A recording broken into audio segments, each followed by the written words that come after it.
and welcome. How are we all feeling today? As humans, we have a lot of emotions, an array of emotions. But what we need to understand is emotions are not diseases.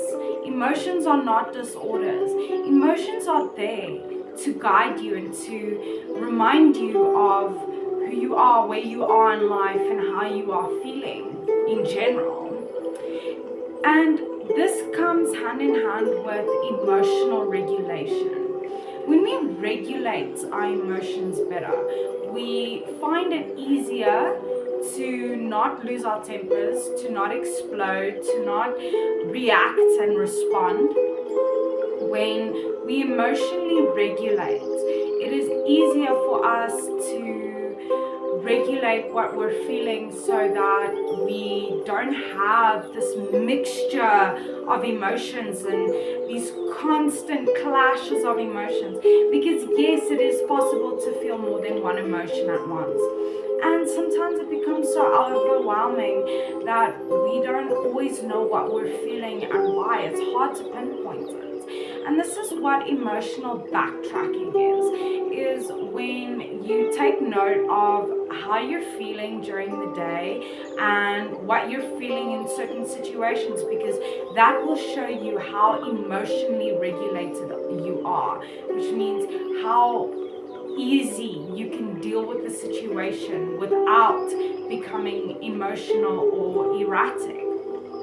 Emotional regulation also comes hand in hand with thought management, because your emotions have a direct link to your thoughts and vice versa.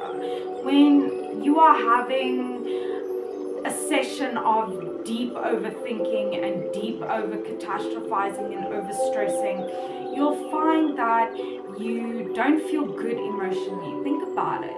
If you have a really bad thought, it's going to make you feel bad. And that's just how it is. Our cognition has a lot to do with how we're feeling and how we process things as well. Your emotions also decide your mental health state.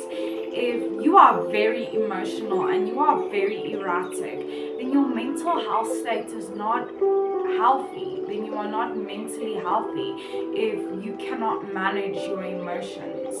So it becomes a very destructive mental state, and you're not able to understand your emotions as well as you want to. But it's also about managing how we feel and the intensity of what we feel, because you need to understand why you're feeling the way you're feeling, and you need to understand how deep you're feeling it. And only through this can we start managing the intensity of our emotions, because the more intense your emotions are, the more your cognition is going to be all over the place. Your thinking is going to be very erratic, very difficult to get under control.